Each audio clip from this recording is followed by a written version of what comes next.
এই যে প্রাইভেট ক্লিনিকটি দেখছেন, এর বাথরুমে ঢুকতেই এক পরিচ্ছন্নতা কর্মী দেখতে পান রক্তাক্ত অবস্থায় পড়ে থাকা এই নবজাতককে। সঙ্গে সঙ্গে তিনি খবর দেন ক্লিনিক কর্তৃপক্ষকে। পরে গুরুতর অবস্থায় ওই নবজাতককে ভর্তি করা হয় মাদারীপুর 250 শয্যা জেলা হাসপাতালে।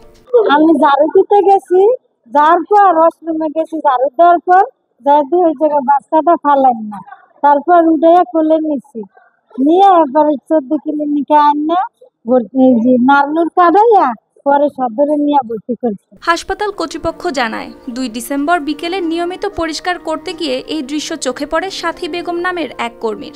তবে উদ্ধারের পর থেকেই নবজাতকটিকে রাখা হয়েছে চিকিৎসকদের নিবিড় পর্যবেক্ষণে।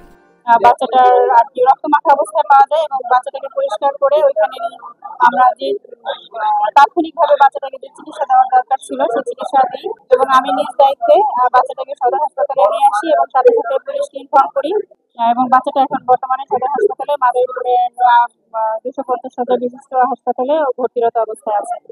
তারা আরও জানায়, নবজাতকের বয়স 1 দিনের মতো এবং তার শারীরিক অবস্থা এখনো আশঙ্কাজনক। 24 আওয়ার্স না যাওয়া পর্যন্ত বলা যাচ্ছে না যে আসলে পরবর্তী কন্ডিশনটা কেমন হবে।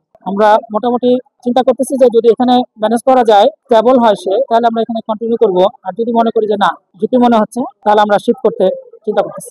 সানবিট সব দিবে সামাল। সানবিট ম্যাজিক প্রেস ডিশওয়াশিং এর মাথা ঘোরানো সলিউশন।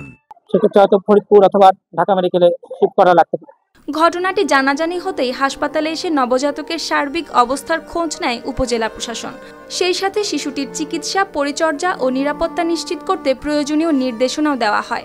এছাড়াও উপজেলা প্রশাসনের পক্ষ থেকে জানানো হয়েছে, কেউ যদি শিশুটিকে দত্তক নিতে চান তবে শিশু কল্যাণ বোর্ডের মাধ্যমে নিয়ম মাফিক যাচাই বাছাই করে আইনগতভাবেই হস্তান্তর করা হবে। এখন প্রথম আমাদের যে মূল কনসার্ন হচ্ছে তার হেলথ ইস্যু, তাকে সুস্থ রাখা, তাকে সুন্দরভাবে এই ক্রিটিক্যাল কন্ডিশনটাকে পার করে আমাদের মূল কনসার্ন। এটা পার হয়ে গেলে আমরা এই যে শিশু কল্যাণ বোর্ডের মাধ্যমে যে তার দেখভাল কে করবেন কিংবা কিভাবে তার দেখভালের ব্যবস্থা হবে, সেটা তখন আমরা ব্যবস্থা নিব। তখন শিশু কল্যাণ কিংবা আইন অনুযায়ী যে পদক্ষেপগুলো হয় সেগুলো আমরা ধারাবাহিকভাবে পালন করব। ঘটনাটি নিয়ে আইনগত ব্যবস্থা নিতে সমাজসেবা বিভাগের সঙ্গে সমন্বয় করেছে উপজেলা প্রশাসন। ফেলে রাখা এই নবজাতকের জীবন রক্ষা থেকে শুরু করে তার ভবিষ্যৎ নিরাপত্তা সবকিছুই নজরদারিতে রেখেছে তারা। সঠিক পরিচর্যা ও স্নেহময় পরিবেশে বড় হয়ে ওঠার সব ব্যবস্থা নিশ্চিত করার চেষ্টা করছে প্রশাসন। News desk, RTV।